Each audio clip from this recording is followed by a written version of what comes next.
আসসালামু আলাইকুম। আজকে সকাল থেকেই গুড়ি গুড়ি বৃষ্টি হচ্ছে, থামার একদম নামই নিচ্ছে না। আগের দিন সজীব মামার আমি ভেবেছিলাম যে আমাদের ধানের জমিগুলি আজকে আমরা দেখতে যাব, কিন্তু সকাল থেকে বৃষ্টি হওয়ার কারণে আমরা যেতেই পারছিলাম না। তো বিকালের দিকে যখন বৃষ্টিটা একটু কমেছে তখন আমরা রওনা দিচ্ছিলাম আমাদের ধানের জমির দিকে, দেখতে যাব ধানের কি অবস্থা। সাথে করে একটা বল এবং কাঁচি নিয়ে যাচ্ছিলাম ফেরার পথে কচু আনবো বলে, অর্থাৎ আমাদের যে কচু ক্ষেত রয়েছে সেখান থেকে কয়েকটা কচু আজকে উঠিয়ে নিয়ে আসবো। এই কচুগুলি খেতে খুবই সুস্বাদু। প্রথমে আমরা যে কাজে এসেছি সেটা করে নিব, অর্থাৎ আমরা ধান দেখতে এসেছি, ধানের কি অবস্থা সেটা দেখে তারপর আমরা ওখানে যাবো ইনশাআল্লাহ। আলহামদুলিল্লাহ, আমরা আগে যে জমিগুলিতে ধান লাগিয়েছিলাম অর্থাৎ শুরুর দিকে, সেই জমিগুলির বেশিরভাগ জমিতেই হচ্ছে ধানের বাইল চলে এসেছে, অর্থাৎ ধানগুলি ফলে গিয়েছে। পাশে যে জমিগুলিতে ধান বোনা হয়েছে আমরা সেগুলিও দেখে নিচ্ছিলাম, কারণ এই ধানগুলি আমাদের এখানকার আগে বোনা, অর্থাৎ আমরা তো লাগিয়েছি, ওরা হচ্ছে বুনিয়েছিল। ইনশাআল্লাহ আগামী কয়েকদিনের মধ্যে আমরা প্রথম দিকের যে ধানগুলি লাগিয়েছিলাম সেই ধানগুলির শীষগুলি বের হয়ে আসবে ইনশাআল্লাহ পরিপূর্ণভাবে। তো আমরা ধানের জমিগুলি দেখা শেষ করার পর আমরা আমাদের কচুর ক্ষেতের মধ্যে চলে এসেছি। এখান থেকে কয়েকটা কচু আজকে আমরা উঠিয়ে নিয়ে যাব, কারণ এখানে আসলে আমরা কচুগুলি উঠিয়ে নিয়ে যাই, কারণ কচুগুলি খাওয়ার মতো উপযুক্ত হয়ে গিয়েছে।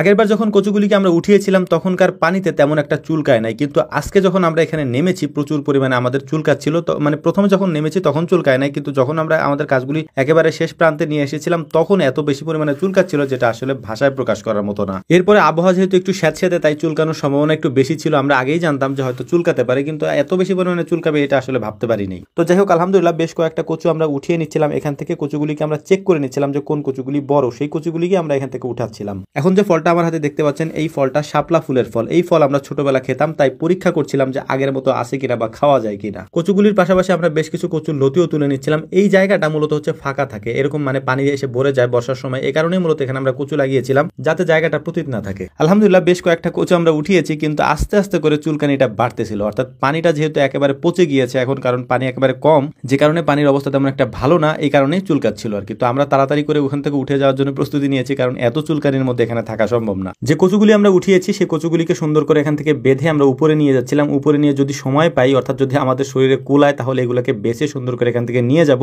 আর যদি সেটা করতে না পারি তাহলে দ্রুত এখান থেকে আমরা সটকে পড়বো বাড়িতে গিয়ে। তারপর আমাদের সব থেকে গুরুত্বপূর্ণ যে কাজ সেটা করতে হবে। চুলকানি বন্ধ করার জন্য আমরা যে কাজটা সবসময় করে থাকি প্রাকৃতিকভাবে, সেটা হচ্ছে যে একেবারে খাঁটি সরিষার তেলের সাথে যদি লবণ দিয়ে চুলকানির জায়গাগুলি মালিশ করা যায় তাহলে চুলকানিটা সাথে সাথেই কমে যায়। সাথে সাথে না কমলে 1-2 মিনিটের মধ্যে কমে যায় ইনশাআল্লাহ। ভিডিওর এই পর্যায়ে একটা কথা আপনাদেরকে বলে দিই, আমরা প্রায়ও বলি, তারপর আজকে আবারও বলে দিচ্ছি, আমাদের যে ফোন নাম্বারটা কমেন্ট বক্সে দেওয়া থাকে এটা শুধুমাত্র অর্ডারের জন্য। এখানে আপনি অন্য কোনো বিষয় ফোন দিয়ে জিজ্ঞেস করলে ওরা বলতে পারবে না। অর্থাৎ এই নাম্বারের কলগুলি মাঝে মাঝে আমি রিসিভ করি, এর বাইরে আনিস ভাই নাম করে একটা লোক আছে, আমি ভিডিওতে যার নাম বারবার বলি, উনি রিসিভ করেন আর কি বিশেষ করে। তো ওনাকে যদি আপনি কিছু প্রশ্ন করেন উনি হয়তো উত্তর দিতে পারবে না, যে কারণেই হচ্ছে আমরা 9টা থেকে 10টা রাত আর কি বিশেষ করে এই টাইমটাতে আমাদের ফেসবুক পেজ বিসমিল্লাহ এগ্রোতে কথা বলি। তো আমাদেরকে কল দেন, সমস্যা নেই। ওনাদেরকে শুধু অর্ডারের বিষয়টা নিয়েই থাকতে দেন, ওনাদেরকে কোনো প্রশ্ন করলে বা ওনাদেরকে কিছু জানতে চাইলে ওনারা সেটা বলতে পারবেন না। তো অনুরোধ